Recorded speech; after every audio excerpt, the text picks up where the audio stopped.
پہلی تو یہ بات کلیئر کر لیں کہ ہمارے نزدیک صحیح الاسناد احادیث کی روشنی میں دایاں ہاتھ بائیں پہ باندھنا یہ بھی سنت ہے، اور ہاتھ چھوڑ کے پڑھنا بھی سنت ہے۔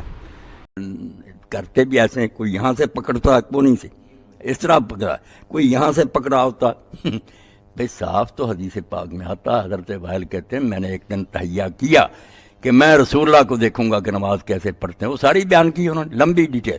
کہتے ہیں آپ نے ہاتھ اٹھا باندھے، دیکھا یہ ہتھیلی جو تھی نا دائیں، ایس بائیں ہتھیلی پر تھی، یہاں تھے، یہاں یوں کوئی نہیں تھے، یہاں ہاتھ، بس یہ دونوں طریقے ہیں کہ یا یہاں سے پکڑ لو، یہ قبض کہلاتا ہے، ہتھیلی یہاں رکھو، یہ گوٹ کو پکڑ لو، یا یہ ساری چاروں انگلیں، پانچوں انگلیں یہاں رکھ وضع۔ یہ کوئی نہیں کہ کلائی پر رہ جاؤ اور کونیوں پکڑو، اور کئی لوگ یہاں باندھے ہوتے اس طرح، سنت بھی نہیں، کوئی علم بھی۔ ادھر مرزا انجینئر صاحب کہتے ہیں کہ مولانا اسحاق صاحب سے میں نے بہت سی چیزیں سیکھی ہیں، وہ ہمیشہ صحیح بات کرتے ہیں۔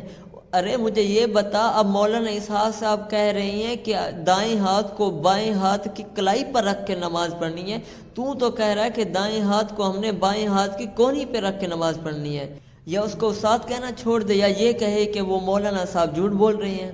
حالانکہ حدیث پاک میں بھی ہے، حضرت علی المرتضیٰ فرماتے ہیں کہ نماز میں دائیں ہاتھ کو بائیں ہاتھ پر ناف کے نیچے رکھنا یہ سنت ہے۔